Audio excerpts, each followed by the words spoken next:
ನಮಸ್ಕಾರ. ದ್ವಿತೀಯ ಪಿಯುಸಿ ಫಲಿತಾಂಶ ಹೊರಬಿದ್ದಿದೆ.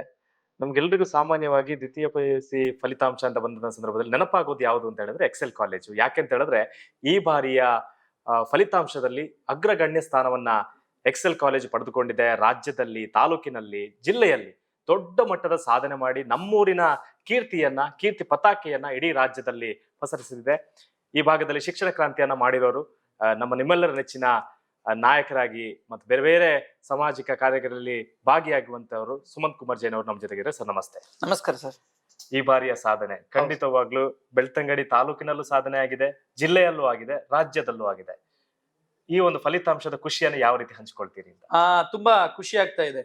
ಯಾಕೆಂತ ಹೇಳಿದ್ರೆ ಒಂದು ಟಾಪ್ 10 ಇಡೀ ನಮ್ಮ ರಾಜ್ಯದ ಟಾಪ್ 10 ರಿಸಲ್ಟ್ ತೆಗೆದಾಗ ನಮ್ಮ ಎಕ್ಸೆಲ್ PU ಕಾಲೇಜಿನ ವಿದ್ಯಾರ್ಥಿಗಳು 50 ವಿದ್ಯಾರ್ಥಿಗಳು 10 ರ್ಯಾಂಕ್ ನ ಒಳಗಡೆ 50 ವಿದ್ಯಾರ್ಥಿಗಳು ಇರುವಂತದ್ದು ನಮಗೆ ತುಂಬಾ ಖುಷಿಯಾಗಿದೆ. ಅದರಲ್ಲೂ ಕೂಡ ಒಂದು ಸ್ಟೇಟ್ ಟಾಪರ್ 3rd ಪ್ಲೇಸ್ 597 ನಮ್ಮ ಯಾನ ಪೊನ್ನಮ್ಮ ಅಂತ ಹೇಳುವವರು 597 ಮಾರ್ಕ್ ತಗೊಂಡು ಸ್ಟೇಟ್ ಟಾಪರ್ ಆಗಿದ್ದಾರೆ. ಅದೇ ತರ ಶ್ರೀವತ್ಸ ಇಬ್ರು ಕೂಡ 597 ಸ್ಟೇಟ್ ನ 3rd ಪ್ಲೇಸ್ ಅಲ್ಲಿ ಇದ್ದಾರೆ ಇಬ್ರು ಕೂಡ. ಅದೇ ತರ Akshay A 595, Sushmita 594, Anisha 594, Rohit Mantesh 594, Shilpita HS 594, Monika H 593, Anvesha G Bhat 592, Kashmir VU 592. ಹೀಗೆ ಟೋಟಲ್ ನಾವು ನೋಡುದಾದ್ರೆ ಟೋಟಲ್ ಆಗಿ ನಾವು ಒಂದು 50 ವಿದ್ಯಾರ್ಥಿಗಳು ಟಾಪ್ 10 ಒಳಗಡೆ ರ್ಯಾಂಕ್ ಒಳಗೆ ಬಂದಿರುವಂತದ್ದು ತುಂಬಾ ಖುಷಿ ಆಗ್ತಿದೆ. ಅದರಲ್ಲಿ ಕೂಡ ಏನ್ ನಮ್ಮ ಫಸ್ಟ್ ಟಾಪರ್ ಇದ್ದಾರೆ ಯಾನ ಪೊನ್ನಮ್ಮ 99.5 ಅಂದ್ರೆ 597 ಬಂದಿದೆ. ಇವರ 10th ಮಾರ್ಕ್ ಎಷ್ಟು ನೀವು ತೆಗೆದು ನೋಡಿದ್ರೆ 10th ಅಲ್ಲಿ ಬರೀ 89%. ಸೊ ಇದು ವಿಶೇಷ ಎಕ್ಸೆಲ್ ಇದು. ಸೊ ಯಾರೋ ಒಬ್ರು 10th ಟಾಪರ್ ಅನ್ನು ಇಟ್ಕೊಂಡು ನಾವು ಟಾಪರ್ ಮಾಡಿದ್ದಲ್ಲ.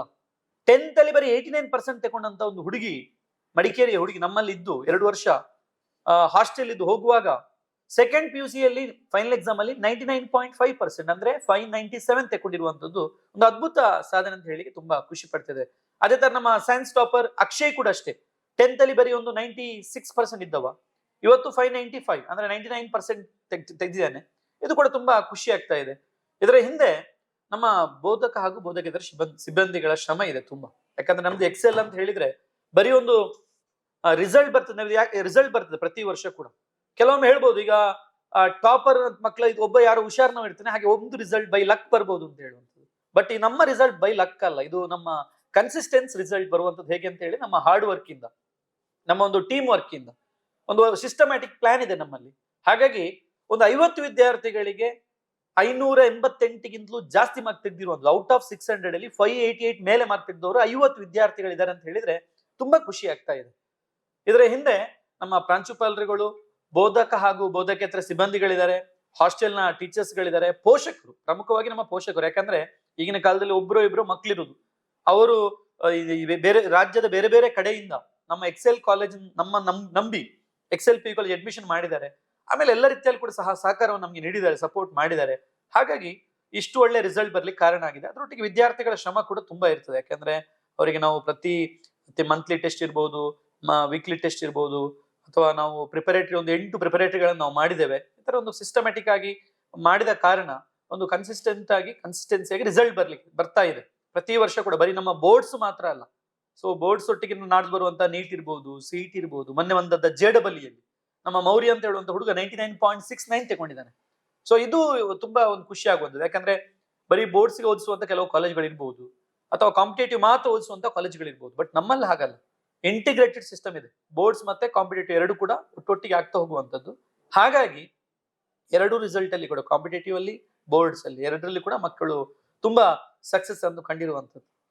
ಸೊ ನಾವು ಸುಲಭವಾಗಿ ಹೇಳ್ಬೇಕು ಅಂತ ಹೇಳಿದ್ರೆ ರಾಜ್ಯಕ್ಕೆ 3 ಜನ ಹೌದು 3ನೇ ಸ್ಥಾನದಲ್ಲಿದ್ದಾರೆ, ಒಬ್ರು 4ನೇ ಸ್ಥಾನದಲ್ಲಿದ್ದಾರೆ. ಮತ್ತೆ ಟಾಪ್ 10 ಅಲ್ಲಿ ನೋಡೋದಾದ್ರೆ 50 ವಿದ್ಯಾರ್ಥಿಗಳು ಇದ್ದಾರೆ ಅಂತ ಅಲ್ವಾ? ಇದು ದೊಡ್ಡ ಮಟ್ಟದ ಸಾಧನೆ ಅಂತ ಹೇಳ್ಬೋದು. ಸ್ಪರ್ಧಾತ್ಮಕ ಪರೀಕ್ಷೆ ಅಂತ ನಾವು ಆಗ್ಲೇ ಹೇಳಿದ್ವಿ. ಯಾವುದೇ ವಿದ್ಯಾರ್ಥಿಗಳಿಗೆ ಬೋರ್ಡ್ ಎಕ್ಸಾಮ್ ಜೊತೆಗೆ ಈ ಸ್ಪರ್ಧಾತ್ಮಕ ಪರೀಕ್ಷೆ ತುಂಬಾನೇ ಇಂಪಾರ್ಟೆಂಟ್. ಯಾಕಂತ ಹೇಳಿದ್ರೆ ಅವರ ಭವಿಷ್ಯವನ್ನ ರೂಪಿಸಲಿಕ್ಕೆ. ಸೊ ಯಾವ ರೀತಿಯಾಗಿ ಮುಂದುವರಿದ ದಿನಗಳಲ್ಲಿ ಯಾವ ರೀತಿ ಅವರನ್ನ ತಯಾರು ಮಾಡ್ತೀರಿ? ಮೊದಲಿಂದಲೇ ತಯಾರು ಮಾಡ್ತಾ ಇರ್ತೀರಿ. ಸೊ ಅವರಿಗೆ ಒಂದು ಯಾವ ರೀತಿಯಾದಂತಹ ಒಂದು ಭವಿಷ್ಯವನ್ನ ರೂಪಿಸಲಿಕ್ಕೆ ಎಕ್ಸೆಲ್ ಕಾರಣಕರ್ತರಾಗ್ತದೆ. ನಮ್ಮಲ್ಲಿ ಅಂತ ಹೇಳಿದ್ರೆ ಅವರಿಗೆ 2 ವರ್ಷ ಇಡೀ ಕಂಟಿನ್ಯೂಸ್ ಆಗಿ ನಾವು ಕೋಚಿಂಗ್ ಕೊಡುವಂತದ್ದು. ಬರೀ ಒಂದು ಲಾಸ್ಟ್ ಗೆ ಆನ್ಯುವಲ್ ಎಕ್ಸಾಮ್ ಆಗಿ ಕೊಡುವಂತ ಸಿಸ್ಟಮ್ ಅಲ್ಲ. ಫಸ್ಟ್ PUC ಫಸ್ಟ್ ಡೇ ಇಂದಲೇ ನೀಟ್ ನವ್ರಿಗೆ ಇರ್ಬೋದು, JEE ಇರ್ಬೋದು, CET ಇರ್ಬೋದು, ಫಸ್ಟ್ PUC ಫಸ್ಟ್ ಡೇ ಇಂದಲೇ ಅವರಿಗೆ ನಾವು ಒಂದು ಬೋರ್ಡ್ಸ್ ಕ್ಲಾಸ್ ಒಟ್ಟಿಗೆ ಕಾಂಪಿಟೇಟಿವ್ ಕೂಡ ನಾವು ರೆಡಿ ಮಾಡ್ತಾ ಇದ್ದೇವೆ. ಸೊ ಹಾಗಾಗಿ ಒಂದು ಕಂಟಿನ್ಯೂಸ್ ಆಗಿ ಪ್ರತಿ ಸಂಡೇ ಎಕ್ಸಾಮ್ ಇರ್ಬೋದು, ಪ್ರತಿ ಸಂಡೇ ಅವರಿಗೆ ಕಾಂಪಿಟೇಟಿವ್ ಎಕ್ಸಾಮ್ ಇರ್ತದೆ, ನೀಟ್ ಇರ್ಬೋದು, JEE ಇರ್ಬೋದು, CET ಇರ್ಬೋದು, ಆಮೇಲೆ ಪ್ರತಿ ಮಂತ್ಲಿ ಟೆಸ್ಟ್ ಇದೆ. ಸೊ ಈ ತರ ನಾವು ಕಂಟಿನ್ಯೂಸ್ ಆಗಿ ಮಾರ್ಕ್ ಬಂದ ತಕ್ಷಣ ಅದನ್ನ ನಾವು ಒಂದು ಆಪ್ ಇದೆ ನಮ್ದು ಎಕ್ಸೆಲ್ ಅಂತ ಹೇಳಿ, ಅದ್ರಲ್ಲಿ ಆಪ್ ಅಲ್ಲಿ ಅಪ್ಲೋಡ್ ಮಾಡ್ತೇವೆ, ಪೇರೆಂಟ್ಸ್ ಗಳಿಗೆ ಗೊತ್ತಾಗ್ತದೆ. ಸೊ ಅದೊಂದು ಅನಾಲಿಸಿಸ್ ಇದೆ, ನಮ್ಮ ಸಿಸ್ಟಮ್ ಇದೆ, ಅದನ್ನ ಅನಾಲಿಸಿಸ್ ಮಾಡ್ತೇವೆ. ಒಂದು ಒಳ್ಳೆ ಹುಡುಗ ಸ್ವಲ್ಪ ಮಾರ್ಕ್ ಕಮ್ಮಿ ಆಯ್ತು ಅಂತ ಹೇಳಿದ್ರೆ ಅವನಿಗೆ ಕರೆದು ಕೌನ್ಸಿಲಿಂಗ್ ಎಲ್ಲ ಮಾಡ್ತೇವೆ, ಯಾವ ಸಬ್ಜೆಕ್ಟ್ ಅಲ್ಲಿ ಕಮ್ಮಿ ಆಯ್ತು, ಮತ್ತೆ ಅದು ಪೇಪರ್ ಅನ್ನು ಕೂಡ ನಾವು ಡಿಸ್ಕಸ್ ಮಾಡುವಂಥದ್ದು. ಸಂಡೇ ಎಕ್ಸಾಮ್ ಆದ್ರೆ ಸೋಮವಾರ ಕ್ಲಾಸಲ್ಲಿ ನಾವು ಪೇಪರ್ ಡಿಸ್ಕಸ್ ಮಾಡ್ತೇವೆ, ಏನ್ ರಾಂಗ್ ಆಗಿದೆ ಅದನ್ನೆಲ್ಲ ಅವರು ಸ್ಟಡಿ ಮಾಡ್ಲಿಕ್ಕೆ ತುಂಬಾ ಹೆಲ್ಪ್ ಆಗುವಂಥದ್ದು. ಮತ್ತೆ ನಮ್ಮ ಮಕ್ಕಳು ಮ್ಯಾಕ್ಸಿಮಮ್ ಮಕ್ಕಳು ಹಾಸ್ಟೆಲ್ ಇರ್ತಾರೆ. ಸೊ ಹಾಸ್ಟೆಲ್ ಇದ್ದಾಗ ನಾನು ಕೂಡ ಒಂದು 8 ವರ್ಷ ಹಾಸ್ಟೆಲ್ ಓದಿದವ, ಹಾಗಾಗಿ ಪರಮಪೂಜ್ಯ ಕಾವಂದ್ರ ರತ್ನಮಾನಸ ಮತ್ತು ಸಿದ್ಧವನದಲ್ಲಿ ಓದಿದವ. ಹಾಗಾಗಿ ನಾವು ಎಲ್ಲಾ ಬಿಲ್ಡಿಂಗ್ ಅಲ್ಲಿ ಅವರ ಫೋಟೋವನ್ನು ಇಟ್ಟಿರುವಂತದ್ದು. ಯಾಕಂದ್ರೆ ನಾವಲ್ಲಿ ಓದುವ ಸಂದರ್ಭದಲ್ಲಿ ಬೆಳಿಗ್ಗೆದ್ದು ಹಾಲ್ ಕರೆದು ತೋಟ ಕೆಲಸ ಮಾಡಿ ಸೆಗಣಿ ತೆಗೆದಲ್ಲಿ ಹೋಗ್ಬೇಕಿತ್ತು. ಅವಾಗ ನಾವು ಯಾವಾಗ ಮುಗಿಲಿಲ್ಲ ಅಂತ ಹೇಳಿ ಬೈತಾ ಇದ್ದೇವೆ. ಆದ್ರೆ ಅಲ್ಲಿಂದ ಹೊರಗೆ ಬಂದ್ಮೇಲೆ ನಮ್ಗೆ ಗೊತ್ತಾಯ್ತು, ಅಲ್ಲಿದ್ದಂತ ಡಿಸಿಪ್ಲಿನ್ ಇರ್ಬೋದು, ನಾವು ಏನು ಅಲ್ಲಿ ಪಡ್ಕೊಂಡಂತ ಜೀವನ ಶಿಕ್ಷಣ ಇರ್ಬೋದು, ನಮ್ಮ ಜೀವನವನ್ನು ರೂಪಿಸಿದೆ. ಹಾಗಾಗಿ ನಮ್ಮ ಪಾಲಿಗೆ ಅವರಿಗೆ ಒಂದು ದೇವರಾಗಿದ್ದಾರೆ. ಹಾಗೆ ನಮ್ಮ ಮಕ್ಕಳಲ್ಲಿ ಕೂಡ ಅಷ್ಟೇ, ನಾವು ಇಲ್ಲಿ ಇರುವಾಗ ನಮ್ಮ ಬೆಳಿಗ್ಗೆ 5 ಗಂಟೆಗೆ ಹೇಳಲಿಕ್ಕೆ ಇರ್ತದೆ, 5ರಿಂದ 5:30 ಫ್ರೆಶ್ ಅಪ್, 5:30ಯಿಂದ 6 ಪ್ರೇಯರ್ ಯೋಗ, ಆಮೇಲೆ ಮಾರ್ನಿಂಗ್ 6 ಇಂದ ಸ್ಟಾರ್ಟ್ ಆದ್ರೆ ಒಂದು ಸಂಜೆ 6 ಗಂಟೆವರೆಗೂ ಕೂಡ ಕೋಚಿಂಗ್ ಪ್ಲಸ್ ಥಿಯರಿ ಸೈಮಲ್ಟೇನಿಯಸ್ಲಿ ಆಗ್ತಾ ಹೋಗ್ತದೆ. ಸಂಜೆ 6ರಿಂದ ಸ್ವಲ್ಪ 6:30ವರೆಗೆ ಸ್ವಲ್ಪ ಆಟ ಆಡುವಂಥದ್ದು, ಫ್ರೆಶ್ ಅಪ್ ಎಲ್ಲ ಇರ್ತದೆ. ಸಂಜೆ 6:30ಯಿಂದ ಮತ್ತೆ ನೈಟ್ 8:30ವರೆಗೆ ಡೌಟ್ ಕ್ಲಾರಿಫಿಕೇಶನ್ ಅಂತ ಹೇಳಿ ಸ್ಪೆಷಲ್ ಪ್ರೋಗ್ರಾಮ್. ಬೆಳಿಗ್ಗೆಂದೇನು ಟೀಚರ್ಸ್ ಎಲ್ಲ ಬಂದಿರ್ತಾರೆ, ಕ್ಲಾಸ್ ಮಾಡಿರ್ತಾರೆ, ಆ ಸೇಮ್ ಟೀಚರ್ಸ್ 8:30ವರೆಗೆ ಇಲ್ಲೇ ಇರ್ತಾರೆ. ಏನು ಪಾಠ ಮಾಡಿದ ಡೌಟ್ ಇದ್ರೆ ಕೇಳ್ಬೋದು, ಕಾಂಪಿಟೇಟಿವ್ ಡೌಟ್ ಇದ್ರು ಕೂಡ ಕೇಳ್ಬೋದು. 8:00ವರೆಗೆ ಮತ್ತೆ ಡಿನ್ನರ್ ಆಗಿ ನೈಟ್ 10:30ವರೆಗೆ ಕೂಡ ಮತ್ತೆ ಸ್ಟಡಿ ಅವರ್ಸ್ ಇರುವಂತದ್ದು, ಮತ್ತೆ 10:00ವರೆಗೆ ಮಲಗಬಹುದು. ಕೆಲವು ಮಕ್ಕಳಿಗೆ ಬೆಳಿಗ್ಗೆ ಸ್ವಲ್ಪ ಹೇಳಲಿಕ್ಕೆ ಕಷ್ಟ ಅಂತ ಹೇಳಿ ರಾತ್ರಿ 12-1 ಗಂಟೆವರೆಗೆ ಓದ್ತಾರೆ, ಅವ್ರು ಬೆಳಿಗ್ಗೆ ಸ್ವಲ್ಪ ಲೇಟ್. ನಾರ್ಮಲ್ ಸಿಸ್ಟಮ್ ಅಂದ್ರೆ 5ರಿಂದ ಸಂಜೆ 10:30ವರೆಗೆ ಹಾಗೆ. ಸೊ ಪ್ರತಿ ಸಂಡೇ ಅವರಿಗೆ ಎಕ್ಸಾಮ್ ಇರುತ್ತೆ. ಈ ತರ ಒಂದು ಒಳ್ಳೆ ಸಿಸ್ಟಮ್ ಕ್ರಿಯೇಟ್ ಮಾಡಿದ್ರಿಂದಾಗಿ ಹಾಸ್ಟೆಲ್ ಮಕ್ಕಳಿರುವ ಕಾರಣ ನಮ್ಗೆ ಅವ್ರು ಜಾಸ್ತಿ ಟೈಮ್ ಅವೈಲೇಬಲ್ ಇರ್ತಾರೆ. ಹಾಗಾಗಿ ನಮ್ಮ ಉದ್ದೇಶ ಕೂಡ ಹಾಗೆ, ಅವರು ಒಂದು 2 ವರ್ಷ ನಮ್ಮಲ್ಲಿ ಓದಿ ಹೋಗುವಾಗ ಈ ತರ ಒಂದು ಒಳ್ಳೆ ರ್ಯಾಂಕ್ ಬಂದೇ ಬರ್ತದೆ ಅವರಿಗೆ. ಅದರೊಟ್ಟಿಗೆ ಒಂದು ಡಾಕ್ಟರ್ ಆಗ್ಬೇಕು, ಇಂಜಿನಿಯರ್ ಆಗ್ಬೇಕು ಅಂತ ಹೇಳಿ ಆಸೆಯಿಂದ ನಮ್ಮಲ್ಲಿ ಸೇರಿಸಿರ್ತಾರೆ. ಅದನ್ನು ಕೂಡ ನಾವು ಈಡೇರಿಸ್ತೇವೆ. ಅದರೊಟ್ಟಿಗೆ ಅವನೊಂದು ಒಳ್ಳೆ ದೇಶದ ಪ್ರಜೆ ಆಗ್ಬೇಕು. ಯಾಕಂದ್ರೆ ಈಗ ನನ್ನ ಅಜ್ಜನ ಕಾಲದಲ್ಲಿ ಒಂದು ಮಾತಿತ್ತು, ಯಾರು ಶ್ರೀಮಂತರು, ತುಂಬಾ ಆಸ್ತಿ ಇದ್ದವರು ಶ್ರೀಮಂತರು ಅಲ್ವಾ, ನಾನು ಯಾವಾಗ್ಲೂ ಹೇಳುವಂತ ಈ ಮಾತು. ಮತ್ತೆ ನನ್ನ ಅಪ್ಪಾಜಿ ಕಾಲದಲ್ಲಿ ಶ್ರೀಮಂತರು ಯಾರು ಅಂತ ಹೇಳಿದ್ರೆ ತುಂಬಾ ಹಣ ಇದ್ದವರು ಶ್ರೀಮಂತರು ಅಂತ ಹೇಳ್ತಾ ಇದ್ರು. ಆಗ ನಾವು ತುಂಬಾ ಕಷ್ಟ, ನಮ್ಮ ಜೀವನ ಎಲ್ಲ ನಮ್ಗೆ ಎಲ್ಲರೂ ಕೂಡ ಹಾಗೆ ಇತ್ತು. ಆದ್ರೆ ಈಗಿನ ಕಾಲದಲ್ಲಿ ಯಾರು ಶ್ರೀಮಂತರು, ಆಸ್ತಿ ಇದ್ದವರು ಶ್ರೀಮಂತರ, ಹಣ ಇದ್ದವರು ಶ್ರೀಮಂತರ ಅಲ್ಲ, ಇಬ್ರು ಅಲ್ಲ. ಯಾಕಂದ್ರೆ ನಾನೊಂದು ವರ್ಷಕ್ಕೆ 1000 ವಿದ್ಯಾರ್ಥಿಗಳಿಗೆ ಪಾಠವನ್ನು ಮಾಡಿದವ, ಮತ್ತೆ ಈಗ ನಮ್ಮ ಕಾಲೇಜಲ್ಲೂ 1000 ವಿದ್ಯಾರ್ಥಿಗಳು ಓದಿ ಹೋಗ್ತಾರೆ. ಇವಾಗ ಏನ್ ಕಂಡುಕೊಂಡ ಸತ್ಯ ಅಂತ ಹೇಳಿದ್ರೆ, ಯಾರು ನಿಜವಾದ ಶ್ರೀಮಂತರು ಅಂದ್ರೆ ಯಾರು ಒಳ್ಳೆಯ ವ್ಯಕ್ತಿತ್ವವನ್ನು ಹೊಂದಿರುವಂತ ಮಕ್ಳಿದ್ದಾರೆ ಅಂತ ಅಪ್ಪ ಅಮ್ಮ ನಿಜವಾದ ಶ್ರೀಮಂತರು. ಈಗ ನಮ್ಮ ಮಕ್ಕಳು ಒಳ್ಳೆ ವ್ಯಕ್ತಿತ್ವ, ಒಳ್ಳೆ ಕ್ಯಾರೆಕ್ಟರ್ ಇರುವಂತ ಮಕ್ಳಿದ್ರೆ ಅಂತ ಅಪ್ಪ ಅಮ್ಮನೇ ನಿಜವಾದ ಶ್ರೀಮಂತರು. ಹಾಗಾಗಿ ನಮ್ಮಲ್ಲಿ 2 ವರ್ಷ ಓದಿ ಹೋಗುವ ಅವನೊಂದು ಒಳ್ಳೆ ದೇಶದ ಪ್ರಜೆ ಆಗ್ಬೇಕು. ಅಪ್ಪ ಅಮ್ಮನಿಗೆ ಅವನೇ ಆಸ್ತಿ, ಬೇರೆ ಆಸ್ತಿ ಇಲ್ಲ. ಈಗ ತುಂಬಾ ಹಣ ಮಾಡಿರ್ಬೋದು, ಹೋಗ್ತದೆ ಅಲ್ವಾ, ಹಣ ಎಲ್ಲ ಶಾಶ್ವತ ಅಲ್ಲ. ಅಥವಾ ಜಾಗ ಮಾಡಿರ್ಬೋದು, ಅದು ಕೂಡ ಅಷ್ಟೇ ಪಾಲಾಗಿ ಹೋಗ್ಬೋದು, ಅಥವಾ ನಾನಾ ರೂಲ್ಸ್ ಬರ್ಬೋದು, ಎಲ್ಲ ಹೋಗ್ಬೋದು ಅಲ್ವಾ, ಯಾವುದು ಶಾಶ್ವತ ಅಲ್ಲ. ನಮ್ಮ ಜೀವನದಲ್ಲಿ ನಾವು ಶಾಶ್ವತ ಯಾವ್ದಂದ್ರೆ ನಮ್ಗೆ ಮಕ್ಕಳೇ ನಮ್ಗೊಂದು ಆಸ್ತಿ ಆದಾಗ ಅದು ಶಾಶ್ವತ. ಸೊ ಹಾಗಾಗಿ ಈಗಿನ ಕಾಲದಲ್ಲಿ ಯಾರು ಶ್ರೀಮಂತರು ಅಂತ ಹೇಳಿದ್ರೆ ಒಳ್ಳೆಯ ವ್ಯಕ್ತಿತ್ವವನ್ನು ಹೊಂದಿರುವಂತ ಮಕ್ಕಳನ್ನು ಹೊಂದಿರುವಂತ ಅಪ್ಪ ಅಮ್ಮ, ಅವರು ನಿಜವಾದ ಶ್ರೀಮಂತರು. ಹಾಗಾಗಿ ಈಗ ರಾಜ್ಯದಲ್ಲಿ ಅನೇಕ PU ಕಾಲೇಜುಗಳು ಇದ್ರೂ ಕೂಡ ರಾಜ್ಯದ ಅನೇಕ ಕಡೆಯಿಂದ ನಮ್ಮಲ್ಲಿ ಬರುವಂತದ್ದು ಯಾಕೆ ಅಂತ ಹೇಳಿದ್ರೆ ನಮ್ಮಲ್ಲಿರುವಂತ ಒಂದು ಡಿಸಿಪ್ಲಿನ್ ಇರ್ಬೋದು, ಪ್ರಾಮಾಣಿಕ ಪ್ರಯತ್ನ. ಯಾಕಂದ್ರೆ ನಮ್ಮಂತ PU ಕಾಲೇಜ್, ನಾವು ಮಾತ್ರ ಅಲ್ಲ, ಯಾವುದೇ PU ಕಾಲೇಜ್ ಅವರಿಗೆ ಕೂಡ ರಿಸಲ್ಟ್ ಮತ್ತೆ ಒಂದು ಕ್ವಾಲಿಟಿ ಆಫ್ ಎಜುಕೇಶನ್ ಕೊಟ್ರೆ ಮಾತ್ರ ನಮ್ಗೆ ಉಳಿಗಾಲ ಇರುವುದು, ಇಲ್ಲದಿದ್ರೆ ಇಲ್ಲ. ಸೊ ಹಾಗಾಗಿ ನಾವು ಇಷ್ಟು ಹಾರ್ಡ್ ವರ್ಕ್ ಮಾಡೋದು. ಯಾಕಂದ್ರೆ ನಾವು ಇಷ್ಟು ದೊಡ್ಡ ಇನ್ಸ್ಟಿಟ್ಯೂಷನ್ ಕಟ್ಟಿ ಪ್ರತಿ ವರ್ಷ ರಿಸಲ್ಟ್ ಚಾಲೆಂಜ್ ನಮ್ಗೆ ಅಂತಲ್ಲ, ಎಲ್ಲಾ PU ಕಾಲೇಜ್ಗಳಿಗೆ ಕೂಡ ಇದು ಚಾಲೆಂಜ್. ಯಾಕಂದ್ರೆ ಪ್ರತಿ ವರ್ಷ ರಿಸಲ್ಟ್ ತೆಗಿಸ್ಬೇಕು. ರಿಸಲ್ಟ್ ಬಂದಾಗ ಒಳ್ಳೆ ಖುಷಿ ಆಗ್ತದೆ, ಖುಷಿ ಆದಾಗ ಒಳ್ಳೆ ಅಡ್ಮಿಷನ್ಸ್ ಆಗ್ತದೆ. ಪ್ರತಿಯೊಂದು ಕೂಡ ಚಾಲೆಂಜ್ಗಳು ನಮ್ಗೆ. ಹಾಗಾಗಿ ಪ್ರತಿ ವರ್ಷ ಕೂಡ ನಾವು ಮಕ್ಕಳನ್ನು ವರ್ಷ ಇಡೀ 2 ರೆಡಿ ಮಾಡಿಕೊಂಡು ನಾವು ಓದಿಸುವಂತದ್ದು. ಆಗ್ಲೇ ಹೇಳಿದ್ರಿ ಮೌಲ್ಯಾಧಾರಿತ ಶಿಕ್ಷಣವನ್ನ ಕೊಡ್ತೀರಿ, ಶಿಸ್ತು ಅಂತ. ಯಾಕೆ ಅಂತ ಹೇಳಿದ್ರೆ ಇತ್ತೀಚೆಗೆ ಈ ಎಕ್ಸಾಮ್ ನಡೆಯುವಂತ ಸಂದರ್ಭದಲ್ಲಿ ಒಂದು ವಿಡಿಯೋ ವೈರಲ್ ಆಗಿತ್ತು. ಸುಮಂತ್ ಕುಮಾರ್ ಅವರ ನಮಸ್ಕಾರ ಅಂದ್ರೆ ಅವರು ಆಶೀರ್ವಾದವನ್ನು ಪಡೆದುಕೊಂಡು ಅವರು ವಿದ್ಯಾರ್ಥಿಗಳು ಎಕ್ಸಾಮ್ ಹೋಗೋದು. ಸೊ ಗುರುವಿನ ಆಶೀರ್ವಾದ ಇದ್ರೆ ಏನ್ ಬೇಕಾದ್ರೂ ಮಾಡ್ಬೋದು ಶಿಷ್ಯಂದಿರು ಅನ್ನುವಂಥದ್ದು ಅದನ್ನ ತೋರಿಸುತ್ತೆ. ಸೊ ಅದು ಕೂಡ ಮೌಲ್ಯಾಧಾರಿತ ಶಿಕ್ಷಣಕ್ಕೆ ಒಂದು ಪೂರಕ ಅಂತ ನಾನು ಒಪ್ಕೊಳ್ತೀನಿ ಅಲ್ವಾ. ಹೌದು, ಯಾಕಂದ್ರೆ ನಾನು ಯಾವತ್ತೂ ಕೂಡ ಹೇಳುವಂತದ್ದು 3 ವಿಷಯ. ಒಂದು, ನಮ್ಮ ಅಪ್ಪ ಅಮ್ಮ ಕಣ್ಣಿಗೆ ಕಾಣೋ ದೇವರವರು, ಅವ್ರನ್ನ ಯಾವತ್ತೂ ಕೂಡ ನಾವು ಮರೀಲಿಕ್ಕೆ ನಮ್ಮ ವಿದ್ಯಾರ್ಥಿಗಳನ್ನ ಹೇಳಿಕೊಡುವಂಥದ್ದು. ನಮ್ಮಲ್ಲಿ ಈಗ ವಿದ್ಯಾರ್ಥಿಗಳ ಅಪ್ಪ ಅಮ್ಮ ಇಲ್ಲಿ ಹಾಸ್ಟೆಲ್ಗೆ ಬಂದು ಬಿಟ್ಟು ಹೋಗುವಾಗ ಅಪ್ಪ ಅಮ್ಮ ಒಂದು ಕಾಲಿಡ್ದು ಹೋಗ್ಬೇಕು. ಪ್ರತಿ ಸರ್ತಿ ಔಟಿಂಗ್ ಇದ್ದಾಗ ಇರ್ಬೋದು, ಪ್ರತಿ ಸರ್ತಿ ಕೂಡ ಅಪ್ಪ ಅಮ್ಮನ ಕಾಲಿಡ್ದು ಹೋಗೋದು ಫಸ್ಟ್. ಎರಡನೇದು, ನಾವು ಪಾಠ ಮಾಡಿದಂತ ಗುರುಗಳು, ಅದು ಯಾವತ್ತೂ ಕೂಡ ನಾವು ಅವರಿಗೆ ಒಂದು ಗೌರವ ಕೊಡುವಂಥದ್ದು. ಪಾಠ ಮಾಡಿದಂತ ಗುರುಗಳು ಯಾರು ಬೇಕಾದ್ರೆ ಅಂಗನವಾಡಿ ಟೀಚರ್ ಇರ್ಬೋದು, ಅಥವಾ PG ಅವರು ಇರ್ಬೋದು, PhD ಗೈಡ್ ಇರ್ಬೋದು, ಎಲ್ಲರೂ ಕೂಡ ಗುರುಗಳೇ. ಅಥವಾ ನಮ್ಗೆ ಬರೀ ಪಾಠ ಮಾಡಿದವರು ಅಂದ್ರೆ ಪಾಠ ಮಾಡಿ ನಮ್ಮ ಜೀವನಕ್ಕೆ ಒಂದು ಏನು ಮಾರ್ಗದರ್ಶನ ನೀಡಿದವರು ಕೂಡ ಗುರುಗಳೇ. ಅವರನ್ನ ಯಾವತ್ತೂ ಕೂಡ ಮರಿಬಾರ್ದು. 3ನೇದು ಯಾವ್ದಂದ್ರೆ ನಾವು ಓದಿದಂತ ಶಾಲೆ, ಅದು ಒಂದು ದೇವಸ್ಥಾನ ಇದ್ದ ಹಾಗೆ. ಅದು LKG ಅಂಗನವಾಡಿ ಇರ್ಬೋದು, ಅಥವಾ PUC ಇರ್ಬೋದು, ಯಾವುದೇ ಇರ್ಬೋದು, ಪ್ರತಿ ಶಾಲೆ ಕೂಡ ಒಂದು ನಮ್ಗೆ ಒಂದು ವಿದ್ಯಾ ದೇಗುಲ. ಅದಕ್ಕೆ ನಾವು ಯಾವತ್ತೂ ಕೂಡ ಗೌರವ ಕೊಡ್ಬೇಕು. ಇದು 3ನ್ನು ಕೂಡ ನಮ್ಮ ವಿದ್ಯಾರ್ಥಿಗಳಿಗೆ ನಾವು ಪ್ರತಿ ದಿನ ಕೂಡ ಹೇಳುವಂಥದ್ದು ನಾವು. So, ಈಗ ಪ್ರವೇಶಾತಿಗಳು ಆರಂಭವಾಗಿದೆ. ಸೊ ಎಕ್ಸೆಲ್ ಕಾಲೇಜಿನಲ್ಲಿ ಕಲ್ತ್ರೆ ಖಂಡಿತವಾಗ್ಲೂ ಡಾಕ್ಟರ್ ಆಗ್ಬೋದು, ಇಂಜಿನಿಯರ್ ಆಗ್ಬೋದು, ಅದು ಕೂಡ ಐಐಟಿ ಏಮ್ಸ್ ನಲ್ಲಿ ಖಂಡಿತವಾಗ್ಲೂ ಸೀಟ್ ಸಿಗೋದು ಖಂಡಿತ, ಚಾನ್ಸಸ್ ಇರುತ್ತೆ ಅಂತ. So, ನಮ್ಮಲ್ಲಿ ಏನ್ ಎರಡು ಹೇಳ್ತೀರಾ? ವರ್ಗದ ವಿದ್ಯಾರ್ಥಿ ಪೇರೆಂಟ್ ಹೇಳಿದ್ದಾರೆ. ಒಂದು ಯಾವ್ದು ಅಂತ ಹೇಳಿದ್ರೆ ಎಕ್ಸೆಲ್ ಗೆ ಸೇರಿದ್ರೆ ನನ್ನ ಮಗ ಡಾಕ್ಟರ್ ಆಗೇ ಆಗ್ತಂತ ಗ್ಯಾರಂಟಿ, ಸೇರಿಸಿದ್ರೆ ಆಯ್ತು ಪಕ್ಕ ಅವ್ನು ಡಾಕ್ಟರ್ ಆಗ್ತಾ ಇಂಜಿನಿಯರ್ ಆಗ್ತಾ ಅಂತ ಹೇಳೋ ಒಂದು ವರ್ಗ ಆದ್ರೆ, ಇನ್ನೊಂದು ವರ್ಗ ಇದೆ ಆ ಮನೆಯಲ್ಲಿ ಮೊಬೈಲ್ ಭಯಂಕರ ಯೂಸ್ ಮಾಡ್ತಾನೆ, ಮನೇಲಿ ಇದ್ರೆ ಅವನೊಂದು ಸೆಕೆಂಡ್ ಪಿ ಸಿ ಆಗಿ ಹೋಗುವಾಗ ಅವನು ಹಾಳಾಗಿ ಹೋಗ್ಬೋದು ಅಂತ ಹೇಳುವಂತ ಹೆದರಿಕೆಯಿಂದ ಸೇರಿಸುವವರು ಇರ್ತಾರೆ. ಎಕ್ಸೆಲ್ ಸೇರಿಸಿ 2 ವರ್ಷ ಆಗೋ ಸರಿಯಾಗಿ ಒಳ್ಳೆ ಹುಡುಗಾಗಿ ಹೊರಗೆ ಬರ್ತಾನೆ ಅಂತ ಹೇಳುವಂತ ಅನೇಕ ಪೋಷಕರು ಕೂಡ ನಮ್ಮಲ್ಲಿ ಬರ್ತಾರೆ. ಹಾಗಾಗಿ ನಮ್ಮ ಉದ್ದೇಶ ಅಷ್ಟೇ, ನಮ್ಗೆ ಬರೀ ಟಾಪರ್ಸ್ ಅಂತಲ್ಲ, ಎವರೇಜ್ ಸ್ಟೂಡೆಂಟ್ ಕೂಡ ಹೋಗುವಾಗ ಟಾಪರ್ ಆಗಿ ಹೋಗ್ಬೇಕು. 2 ವರ್ಷ ಇಲ್ಲಿ ತುಂಬಾ ಸ್ಟ್ರಿಕ್ಟ್ ಇರ್ತದೆ ಅವರಿಗೆ, ತುಂಬಾ ನಮ್ಗೆ ಕೂಡ ಕೆಲವು ಮಕ್ಳಿಗೆ ಕೂಡ ಕಿರಿಕಿರಿ ಮಾಡ್ಬೋದು. ಬಟ್ 2 ವರ್ಷ ಆಗಿ ಹೋದ್ಮೇಲೆ ಪ್ರತಿ ದಿನ ಕೂಡ ಅವನು ಎಕ್ಸೆಲ್ ಅಲ್ಲಿ ಓದಿದಂತ ಪ್ರತಿ ಕ್ಷಣ ಕೂಡ ನೆನಪು ಮಾಡ್ಕೊಳ್ಬೇಕು, ಅದು ನಮ್ಮ ಒಂದು ಉದ್ದೇಶ. ಎಸ್ ನೋಡಿ ವೀಕ್ಷಕರು, ಇವತ್ತು ಏನು ಅಂತ ಹೇಳಿದ್ರೆ ಡಬಲ್ ಧಮಾಕ ಕೂಡ ಇದೆ ಅವರಿಗೆ. ಯಾಕೆಂತೇಳಿ ಇವರ ಹುಟ್ಟು ಹಬ್ಬ ಕೂಡ ಇವತ್ತು, ನಿನ್ನೆ ರಿಸಲ್ಟ್ ಕೂಡ ಬಂದಿದೆ. ಸೊ 2 ಹಬ್ಬ ನಿಮಗೆ ಇವತ್ತು ಸಂದಾಯ ಆಗ್ತಾ ಇದೆ. ಅದ್ರ ಜೊತೆಗೆ ರಿಸಲ್ಟ್ ಗಳು ಖಂಡಿತ ನಾನು ಹೇಳೋದು, ಎಕ್ಸೆಲ್ ಕಾಲೇಜು ನಮ್ಮ ತಾಲೂಕಿನಲ್ಲೇ ಪ್ರಥಮ ಸ್ಥಾನವನ್ನು ಪಡೆದುಕೊಂಡಿದೆ. ಅದರ ಜೊತೆಗೆ ರಾಜ್ಯದಲ್ಲೂ ಕೂಡ ಮೂರನೇ ಸ್ಥಾನವನ್ನು ಪಡೆದುಕೊಂಡಿದೆ. ಅದರ ಜೊತೆಗೆ 4ನೇ ಸ್ಥಾನನೂ ಇದೆ. ವಿದ್ಯಾರ್ಥಿಗಳನ್ನ ಒಂದು ಅವರ ಭವಿಷ್ಯವನ್ನೇ ವಿಭಿನ್ನವಾಗಿ ಬದಲಿಸುವಂತ ಕೆಲಸವನ್ನು ಎಕ್ಸೆಲ್ ಕಾಲೇಜ್ ಮಾಡ್ತಾ ಇದೆ. ಹಾಗಾಗಿ ನಿಮ್ಮ ಭವಿಷ್ಯ ಇನ್ನಷ್ಟು ಉಜ್ವಲ ಆಗ್ಲಿ. ಈ ಎಕ್ಸೆಲ್ ಕಾಲೇಜ್ ನಮ್ಮ ತಾಲೂಕಿನ ಹೆಮ್ಮೆ ಅಂತ ಹೇಳ್ತಾ ಈ ಸಂದರ್ಭದಲ್ಲಿ ಧನ್ಯವಾದವನ್ನು ತಿಳಿಸ್ತೇನೆ. ಥ್ಯಾಂಕ್ ಯು ಸರ್, ಒಳ್ಳೇದಾಗ್ಲಿ. ಯು ಪ್ಲಸ್ ಚಾನಲ್ ಅವರು ಕೂಡ ನಿಮ್ಮ ಒಳ್ಳೆ ನಮ್ಮ ಒಂದು ಸಾಮಾಜಿಕ ಕಾರ್ಯಕ್ರಮ, ಸಾಮಾಜಿಕ ಕಳಕಳಿಯಲ್ಲಿ ಒಳ್ಳೆ ಕೆಲಸವನ್ನು ಮಾಡ್ತಾ ಇದ್ದೀರಿ. ನಿಮ್ಮ ಇಂತಹ ಒಳ್ಳೆ ಕೆಲಸ ಇನ್ನಷ್ಟು ಮುಂದುವರಿಲಿ. ನಿಮ್ಮ ಯು ಪ್ಲಸ್ ಚಾನಲ್ ಒಟ್ಟಿಗೆ ನಮ್ಮ ಎಕ್ಸೆಲ್ ಪಿ ಕಾಲೇಜ್ ಯಾವತ್ತು ಕೂಡ ಇರ್ತದೆ. ನಿಮ್ಮ ಸಪೋರ್ಟ್ ಕೂಡ ಎಕ್ಸೆಲ್ ಮೇಲೆ ಇರ್ಲಿ ಅಂತ. Thank you. ನಮಸ್ಕಾರ. ನಮ್ಗೆ ಎಲ್ರಿಗೂ ಗೊತ್ತಿರೋ ಹಾಗೆ ಎಕ್ಸೆಲ್ PU ಕಾಲೇಜು ಭಾರಿ ಪ್ರಸಿದ್ಧಿಯನ್ನು ಹೊಂದಿರುವಂತಹ PU ಕಾಲೇಜು. ಫಲಿತಾಂಶದಲ್ಲಿ ಈ ಬಾರಿಯ ದ್ವಿತೀಯ PUC ಫಲಿತಾಂಶದಲ್ಲಿ ಭಾರಿ ಸಾಧನೆಯನ್ನ ಮಾಡಿದ್ದಾರೆ ಇಲ್ಲಿನ ವಿದ್ಯಾರ್ಥಿಗಳು. ನಮ್ ಜೊತೆಗೆ ರಾಜ್ಯಕ್ಕೆ 3ಯ ಸ್ಥಾನ ಬಂದಿರುವಂತಹ ಯಾನಾ ಪುನ್ನಮ್ಮ ನಮ್ ಜೊತೆಗಿದ್ದಾರೆ. ನಮಸ್ತೆ. ಏನ್ ಅನ್ನಿಸ್ತಾ ಇದೆ? ಖುಷಿ ಆಗ್ತಾ ಇದೆಯಾ? 3ನೇ ಸ್ಥಾನ ರಾಜ್ಯಕ್ಕೆ ಬಂದಿದ್ದೀರಾ. ನಮ್ಮ ತಾಲೂಕಲ್ಲಿ, ರಾಜ್ಯದಲ್ಲೂ ಕೂಡ ದೊಡ್ಡ ಮಟ್ಟದ ಸಾಧನೆ ಮಾಡಿದ್ದೀರಿ. ಸೊ ಏನ್ ಅನ್ನಿಸ್ತಾ ಇದೆ? ಖುಷಿ ಆಗ್ತಿದೆ. ಇಲ್ಲಿ ತುಂಬಾ ಸಪೋರ್ಟ್ ಮಾಡಿದ್ದಾರೆ ಎಲ್ಲ ವಿಷಯಕ್ಕೂ. ಸುಮನ್ ಸರ್ ಇರ್ಬೋದು, ಕಾಲೇಜ್ ಇರ್ಬೋದು, ಸ್ಪೆಷಲಿ ಕಾಮರ್ಸ್ ಡಿಪಾರ್ಟ್ಮೆಂಟ್ ಏನಿದೆ, ನನ್ನ ಡೀನ್ HOD ಎಲ್ಲರೂ ತುಂಬಾ ಸಪೋರ್ಟ್ ಮಾಡಿದ್ದಾರೆ. ಅವರಿಂದನೇ ಇದೆಲ್ಲ ಸಾಧ್ಯ. ಇಷ್ಟು ಒಳ್ಳೆ ಫಲಿತಾಂಶ ಬಂತು, ರಾಜ್ಯಕ್ಕೆ 3ಯ ಸ್ಥಾನವನ್ನು ಪಡೆದಿದ್ದೀರಿ. 99.5 ಓಕೆ, 597 ಮಾರ್ಕ್ಸ್ ಬಂದಿದೆ. ಸೊ ಇಷ್ಟು ಮಾರ್ಕ್ಸ್ ಬರಬೇಕು ಅಂತ ಹೇಳಿದ್ರೆ ನಿಮ್ಮ ಪರಿಶ್ರಮ ಇದೆ, ಕಾಲೇಜಿನ ಸಪೋರ್ಟ್ ಕೂಡ ಇದೆ. ಯಾವ ರೀತಿ ನೀವು ಕಲ್ತ್ರಿ, ಓದ್ತಾ ಇದ್ರಿ, ಯಾವ ರೀತಿ ಇತ್ತು ಅಂತ? ಸ್ಟಾರ್ಟಿಂಗ್ ಇಂದನೂ ನಮ್ಗೆ ಸ್ಟಡಿ ಹಾರ್ಸ್ ಏನ್ ಮಾಡ್ತಿದ್ರು ಅದರಿಂದ ತುಂಬಾ ಯೂಸ್ ಆಯ್ತು. ಸ್ಪೆಷಲಿ ನಮಗೆ 7 ಪ್ರಿಪ್ರೇಟರೀಸ್ ಮಾಡಿದ್ರು. ಅದರಿಂದ ಡೇ ಬೈ ಡೇ ಇಂಪ್ರೂವ್ಮೆಂಟ್ಸ್ ಆದ್ವಿ. ಎಲ್ಲಿ ತಪ್ಪಾಗಿದೆ, ನೆಕ್ಸ್ಟ್ ಏನ್ ಚೆನ್ನಾಗಿ ಮಾಡ್ಕೋಬಹುದು, ಎಲ್ಲರೂ ನಮ್ಮ ಲೆಕ್ಚರರ್ಸ್ ನಮ್ಗೆ 1-to-1 ಇಂಟರಾಕ್ಷನ್ ಮಾಡೋ ಮೂಲಕ ಹೇಳ್ಕೊಟ್ಟಿದ್ದಾರೆ. ಸೊ ಅವರ ಸಪೋರ್ಟ್ ತುಂಬಾ ಇತ್ತು ನಮ್ಗೆಲ್ಲ ಟೀಚ್ ಮಾಡಿರೋ ಎಲ್ಲ ಫ್ಯಾಕಲ್ಟಿ, ಅವರಿಂದನೇ ಇದೆಲ್ಲ ಆಗಿರೋದು. ನಾವು ಕೇಳ್ಪಟ್ವಿ ನೀವು ಕನ್ನಡ ಮಾಧ್ಯಮ, ನೀವು 10th ಅಲ್ಲಿ 88% ತಗೊಂಡಿರೋದು, 89% ತಗೊಂಡಿರೋದು. ಸೊ 89% ಇಂದ 99% ಗೆ ತುಂಬಾ ಡಿಫ್ರೆನ್ಸ್ ಇದೆ. ಸೊ ದೊಡ್ಡ ಮಟ್ಟದ ಸಾಧನೆ ಅಂತ ನಾವು ಹೇಳ್ತೀವಿ. ಸೊ ಏನ್ ಹೇಳ್ತೀರಾ ಅದ್ರ ಬಗ್ಗೆ? ಹೌದು, ಆಕ್ಚುಲಿ ಮನೇಲಿ ಇರುವಾಗ ಡಿಸ್ಟ್ರಾಕ್ಷನ್ಸ್ ಜಾಸ್ತಿ ಇತ್ತು, ಫೋನ್ ಇರ್ಬೋದು ಅದೆಲ್ಲ. ಬಟ್ ಇಲ್ಲಿ ಅಂದ್ಮೇಲೆ ಹಾಸ್ಟೆಲ್ ಅಲ್ಲಿ ಇರೋದು ಅಂತದೇನಿಲ್ಲ. ಓನ್ಲಿ ಫೋಕಸ್ ನಿಮಗೆ ಬರೀ ಓದೋದ್ ಮಾತ್ರ ಇತ್ತು. ಓದೋದ್ ಮಾತ್ರ ಫೋಕಸ್ ಮಾಡಕ್ಕಾಗುತ್ತೆ, ಮೊಬೈಲ್ ಇಲ್ಲ, ಏನು ಇಲ್ಲ, ಸೊ ಡಿಸ್ಟ್ರಾಕ್ಷನ್ ಇಲ್ಲ ಅಂತ. ಓಕೆ, ಹಾಸ್ಟೆಲ್ ಅಲ್ಲಿ ಇರೋದ್ರಿಂದ ಅದೊಂದು ಬೆನಿಫಿಟ್ ಇದೆ. ಸೊ ಮತ್ತೆ ಈವ್ನಿಂಗ್ ಟೈಮ್ ಅಲ್ಲಿ ಜಾಸ್ತಿ ಟೈಮ್ ಕೂತ್ಕೊಂಡು ಓದ್ಕೋಬಹುದು ಅಲ್ವಾ? ಸಂಜೆ ಕೂಡ ಕ್ಲಾಸಸ್ ಮಾಡ್ತಾರೆ. ಅದ್ರ ಜೊತೆ ನಮ್ಮ ವಾರ್ಡನ್ಸ್ ಪ್ರತಿಯೊಂದು ಕ್ಷಣ ಸೇರ್ತಾರೆ ನಮ್ಮ ಜೊತೆ. ಸೊ ಅದಕ್ಕೆ ಡಿಸ್ಟ್ರಾಕ್ಟ್ ಆಗೋ ಚಾನ್ಸಸ್ ಇಲ್ಲ.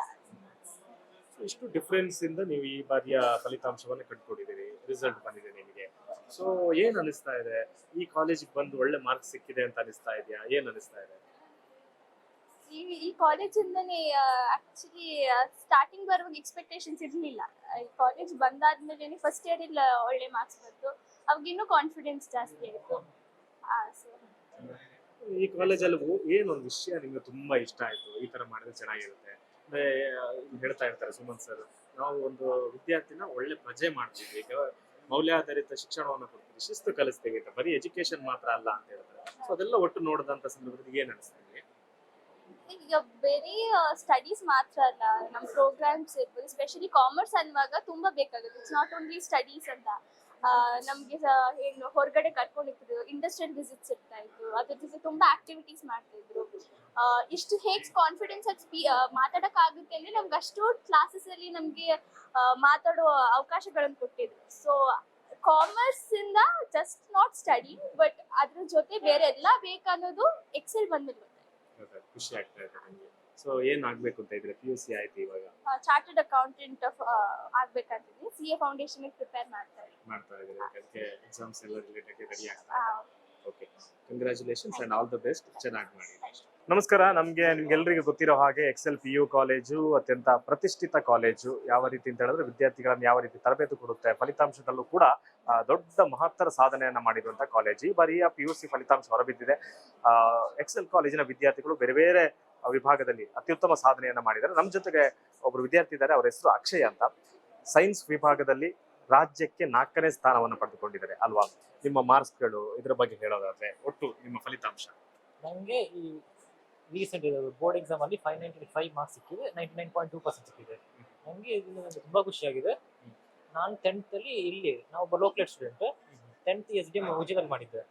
ಅಲ್ಲಿ ನಾನು CBSE ಉಳಿದಿದ್ದೆ 97.4%. ಅಲ್ಲಿ 97.4% ಸಿಕ್ಕಿತ್ತು. ಈಗ ಈ ಕಾಲೇಜಿಗೆ ಬಂದು ತುಂಬಾ ಹಾರ್ಡ್ ವರ್ಕ್ ಮಾಡಿದ್ದೇನೆ, ಅದರಿಂದ ನನಗೆ ತುಂಬಾ ಖುಷಿಯಾಗಿದೆ. ಇದರಿಂದ 99.2% ಸಿಕ್ಕಿ 595 ಸಿಕ್ಕಿದೆ ನನಗೆ. ನನಗೆ ಖುಷಿ ಆಗ್ತದೆ. ಸ್ಟೇಟ್ಗೂ 4ನೇ ಸ್ಥಾನ ಬಂದಿದೆ. ಮನೆಯಲ್ಲಿ ಏನ್ ಹೇಳ್ತಾ ಇದ್ದಾರೆ? ಮನೆಯವರು ತುಂಬಾ ಸಪೋರ್ಟ್ ಮಾಡಿದ್ರು.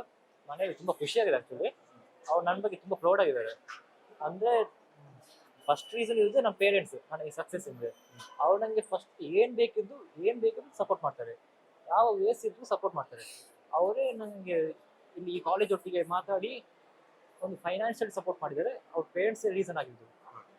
ಮತ್ತೆ ಕಾಲೇಜಲ್ಲಿ ಹೇಗೆ? ಕಾಲೇಜು ಇಲ್ಲಿನ ಮುಖ್ಯಸ್ಥರಾಗಿರ್ಬೋದು, ಸುಮನ್ ಸರ್ ಆಗಿರ್ಬೋದು, ಬೇರೆ ಸ್ಟಾಫ್ ಆಗಿರ್ಬೋದು, ಎಸ್ಪೆಷಲಿ ಚೇರ್ಮನ್ ಆದ ಸುಮಂತ್ ಸರ್ ನನಗೆ ತುಂಬಾ ಸಪೋರ್ಟ್ ಮಾಡಿದ್ದಾರೆ. ಅವರೇ ಪರ್ಸನಲ್ ಆಗಿ ನನ್ನ ಹತ್ರ ಮಾತಾಡಿ ಒಂದು ಕೌನ್ಸಿಲಿಂಗ್ ತಗೊಂಡು ಮೋಟಿವೇಟ್ ಮಾಡ್ತಿದ್ರು ಯಾವಾಗಲೂ. ನನ್ನ ಹತ್ರ ತುಂಬಾ ಫ್ರೆಂಡ್ಲಿ ಆಗಿದ್ರು. ನಾನು ಪೇರೆಂಟ್ಸ್ ಅನ್ನು ತುಂಬಾ ರೆಸ್ಪೆಕ್ಟ್ ಮಾಡ್ತಿದ್ರು ಅವರು. ನಂಗೆ ಅದು ತುಂಬಾ ಖುಷಿ ಆಗ್ತಿತ್ತು. ಏನೇ ಕೇಳಿದ್ರು at an instant you will help any time. ನೀವು ಯಾವ ಹೊತ್ತು ಕೇಳಿದ್ರು at an instant you will help you. ಆ ರೀತಿಯ ಪರ್ಸನಾಲಿಟಿ ಸರ್ಗೆ ಅದು ತುಂಬಾ ಹೆಲ್ಪ್ ಆಯ್ತು ನನಗೆ. ಅದರೊಟ್ಟಿಗೆ ಇಲ್ಲಿ ನಾನ್ ಟೀಚಿಂಗ್ ಸ್ಟಾಫ್ ಕೂಡ ತುಂಬಾ ಹೆಲ್ಪ್ ಮಾಡಿದ್ರು ನನಗೆ. ಅದು ಮತ್ತೆ ಎಸ್ಪೆಷಲಿ ಇರೋದು ಲೆಕ್ಚರರ್ಸ್ ಅಂತೂ ನಮಗೆ ತುಂಬಾ ಸಪೋರ್ಟ್ ಮಾಡಿದ್ದಾರೆ. ಎವ್ರಿ ಡೇ ಈವ್ನಿಂಗ್ ಸೆಷನ್ ಒಂದು ಡೌಟ್ ಕ್ಲಾರಿಫಿಕೇಶನ್ ಸೆಷನ್ ಅಂತ ಇರ್ತದೆ. ಅಲ್ಲಿ ನಮ್ಗೆ ಏನೇ ಡೌಟ್ ಇದ್ರು ನಾವು ಯಾವಾಗಲೂ ಹೋಗಿ ಲೆಕ್ಚರ್ಸ್ ಹತ್ರ ಕ್ಲಿಯರ್ ಮಾಡ್ತಿದ್ವಿ. ಈ ಥರ ನಮಗೆ ತುಂಬಾ ಹೆಲ್ಪ್ ಆಗ್ತಿತ್ತು, ಕಾನ್ಸೆಪ್ಟ್ ಕ್ಲಾರಿಟಿ ಆಗ್ತಿತ್ತು. ಇದರೊಟ್ಟಿಗೆ ಸಿಸ್ಟಮ್ಯಾಟಿಕ್ ಆಗಿ ಒಂದು ಸ್ಟಡಿಯಾದ ಪ್ಲಾನ್ ಇರ್ತಿತ್ತು ನಮಗೆ. ಈ ಕಾಲೇಜ್ನವರು ಒಂದು ಸಿಸ್ಟಮ್ಯಾಟಿಕ್ ಆಗಿ ಸ್ಟಡಿಯಾದ ಪ್ಲಾನ್ ಮಾಡಿ ಕೊಟ್ಟರೆ ನನಗೆ ತುಂಬಾ ಹೆಲ್ಪ್ ಆಯಿತು. ಇನ್ನು ಕಾಂಪಿಟೇಟಿವ್ ಎಕ್ಸಾಮ್ ಬಗ್ಗೆ ಹೇಳೋದಾದ್ರೆ ಇಲ್ಲಿ ಕೂಡ ಒಳ್ಳೆ ಸಪೋರ್ಟ್ ಮಾಡ್ತಾರೆ. ಕಾಂಪಿಟೇಟಿವ್ ತುಂಬಾ ಸಪೋರ್ಟ್ ಮಾಡ್ತಾರೆ. ಅಂದ್ರೆ ಅದಕ್ಕಾದ ಒಂದು ಪರ್ಫೆಕ್ಟ್ ಲೆಕ್ಚರ್ಸ್ ಅನ್ನು ಹಾಕಿದ್ದಾರೆ. ಅದಕ್ಕಾದ ಒಂದು ಪರ್ಫೆಕ್ಟ್ ಇಂಟಿಗ್ರೇಟೆಡ್ ಕೋಚಿಂಗ್ ಕೂಡ ಮಾಡ್ತಾ ಇದ್ದಾರೆ ಈ ಕಾಲೇಜ್ನವರು. ಏನೇ ಮೆಟೀರಿಯಲ್ಸ್ ಬೇಕಿದ್ರು ಅವ್ರು ಪ್ರೊವೈಡ್ ಮಾಡ್ತಾರೆ. ಯಾವ ಎಕ್ಸಾಮ್ ಯಾವ ಟೈಪ್ ಮೆಟೀರಿಯಲ್ ಬೇಕಿದ್ರು ಅದೆಲ್ಲ ಪ್ರೊವೈಡ್ ಮಾಡ್ತಾರೆ. ಮತ್ತೆ ಆ ಟೈಪ್ ಕೋಚಿಂಗ್ ಕೊಡ್ತಾರೆ. ಮತ್ತೆ ನಾನಿನ್ನು ನೆಕ್ಸ್ಟ್ CET ಫೋಕಸ್ ಮಾಡ್ತೀನಿ. ಅದರ ನಂತರ JEE ಅಡ್ವಾನ್ಸ್ ಬರೆದು ಏರೋಸ್ಪೇಸ್ ಇಂಜಿನಿಯರಿಂಗ್ ಮಾಡುವಂತ ಪ್ಲಾನ್ ಅಲ್ಲಿ ಏರೋಸ್ಪೇಸ್ ಇಂಜಿನಿಯರ್ ಆಗಬೇಕು ಅಂತ ಇಲ್ಲಿ ಖುಷಿ ಆಗ್ತಾ ಇದೆ ನಿಮಗೆ ಕಾಲೇಜಲ್ಲಿ. ಏನೊಂದು ವಿಷಯ ತುಂಬಾ ಇಷ್ಟ ಆಯ್ತು ಈ ಕಾಲೇಜಲ್ಲಿ ಅಂತ? ಆಬ್ವಿಯಸ್ಲಿ ಅದೊಂದು ಪರ್ಸನಾಲಿಟಿ. ಒಂದು ಎನಿ ಟೈಮ್ ಒಂದು ಹೆಲ್ಪ್ ಮಾಡ್ತಾರಲ್ಲ, ನಾವು ಕೇಳಿದ ತಕ್ಷಣ ಅವ್ರು ಹೆಲ್ಪ್ ಮಾಡ್ತಾರೆ. ಏನೇ ಬೇಕಿದ್ರು ಅದು ಪ್ರೊವೈಡ್ ಮಾಡ್ತಾರೆ ನಮಗೆ. ಅದು ನನಗೆ ತುಂಬಾ ಖುಷಿ ಆಯ್ತು. Especially chairman of Sumanth sir, principal sir, ಮತ್ತೆ ನಾನ್ ಟೀಚಿಂಗ್ ಸ್ಟಾಫ್ ಮತ್ತೆ ಲೆಕ್ಚರ್ಸ್ ನಾವು ತುಂಬಾ ಸಪೋರ್ಟಿವ್ ಆಗಿದ್ದು ನಮಗೆ. ಏನೇ ಇದ್ರು ತುಂಬಾ ಸಪೋರ್ಟ್ ಮಾಡ್ತಾರೆ ನಮಗೆ. ಓಕೆ, ತುಂಬಾ ಜನ ಈ ಕಾಲೇಜಿಗೆ ಸೇರ್ಬೇಕು ಅಂತ ಹೇಳ್ತಾರೆ ಅಂತ ಅವ್ರಿಗೆ ಏನು ಮೆಸೇಜ್ ಕೊಡ್ತೀವಿ? ಆಬ್ವಿಯಸ್ಲಿ ಇದೊಂದು ಬೆಸ್ಟ್ ಚಾಯ್ಸ್ ಅಂತ ಹೇಳ್ತೀನಿ ಅವ್ರಿಗೆ. ಯಾಕೆಂದ್ರೆ ಇದೊಂದು ಒಳ್ಳೆ ಕೋಚಿಂಗ್ ಕೊಡ್ತೀವಿ, ಅದೊಂದು ಕಾಮನ್ ಆಗಿದೆ. ಆಕ್ಚುಲಿ ಕೋಚಿಂಗ್ ಕೊಡ್ತಾರೆ, ಅದರ ತಕ್ಕ ಒಂದು ಲೆಕ್ಚರ್ಸ್ ನಮಗೆ ಸಪೋರ್ಟ್ ಮಾಡ್ತಾರೆ. ಮತ್ತೆ ಇಲ್ಲಿ ನಾನ್ ಟೀಚಿಂಗ್ ಸ್ಟಾಫ್ ನಮಗೆ ತುಂಬಾ ಸಪೋರ್ಟ್ ಮಾಡ್ತಾರೆ. ಇದೊಂದು ಒಳ್ಳೆ ಎನ್ವೈರನ್ಮೆಂಟ್ ಒಂದು ಕ್ರಿಯೇಟ್ ಮಾಡಿ ಕೊಡ್ತಾರೆ ನಮಗೆ. ಅದರೊಟ್ಟಿಗೆ ಒಂದು ಸಿಸ್ಟಮ್ಯಾಟಿಕ್ ಆದ ಒಂದು ಸ್ಟಡಿ ಟೈಮ್ ಇರ್ತದೆ, ಅದು ಹೆಲ್ಪ್ ಆಗ್ತದೆ ಎಲ್ಲರಿಗೂ. Thank you so much. All the best and congratulations. ಒಳ್ಳೆದಾಗಿ. Thank you. ಶಿಕ್ಷಣ ಕ್ಷೇತ್ರದಲ್ಲಿ 5 ವರ್ಷಗಳ ಸಾರ್ಥಕ ಸೇವೆ. ಕರ್ನಾಟಕದ ನಂಬರ್ 1 ಶಿಕ್ಷಣ ಸಂಸ್ಥೆಯಾಗಿ ಹೊರಹೊಮ್ಮಿದ ಎಕ್ಸೆಲ್ ಗುರುವಾಯನಕೆರೆ. ನುರಿತ ಶಿಕ್ಷಕ ವರ್ಗ, ಸುಸಜ್ಜಿತ 2 ಕ್ಯಾಂಪಸ್ಗಳು, ಆಧುನಿಕ ವಿಜ್ಞಾನ ಪ್ರಯೋಗಾಲಯ, ಕಂಪ್ಯೂಟರ್ ಸೈನ್ಸ್ ಲ್ಯಾಬ್, ಸ್ಥಳೀಯ ವಿದ್ಯಾರ್ಥಿಗಳಿಗೆ ತಾಲೂಕಿನ ಮೂಲೆ ಮೂಲೆಯಿಂದಲೂ ಬಸ್ಸಿನ ವ್ಯವಸ್ಥೆ, ವಿದ್ಯಾರ್ಥಿನಿಯರಿಗೆ ಸುಸಜ್ಜಿತ ಪ್ರತ್ಯೇಕ ಹಾಸ್ಟೆಲ್ ಸೌಲಭ್ಯ, long term NEET program, PU ಶಿಕ್ಷಣದ ಜೊತೆಗೆ JEE, CET, NDA, CA, CSEET ಸೇರಿದಂತೆ ವಿವಿಧ ಪರೀಕ್ಷೆಗಳಿಗೆ ಪೂರ್ವ ತಯಾರಿ ಮಾಡಿ ಕರ್ನಾಟಕದಲ್ಲಿ ಅಗ್ರಸ್ಥಾನಿಯಾದ ಶಿಕ್ಷಣ ಸಂಸ್ಥೆ. ಅತ್ಯುತ್ತಮ ಫಲಿತಾಂಶದೊಂದಿಗೆ ವಿದ್ಯಾರ್ಥಿಗಳನ್ನ ಸಾಧನೆಯ ಶಿಖರದತ್ತ ಕೊಂಡೊಯ್ಯುತ್ತಿದೆ Excel PU college, Guruvayanakere, Mangaluru. 2026-27ನೇ ಸಾಲಿನ ದಾಖಲಾತಿ ಆರಂಭಗೊಂಡಿದೆ.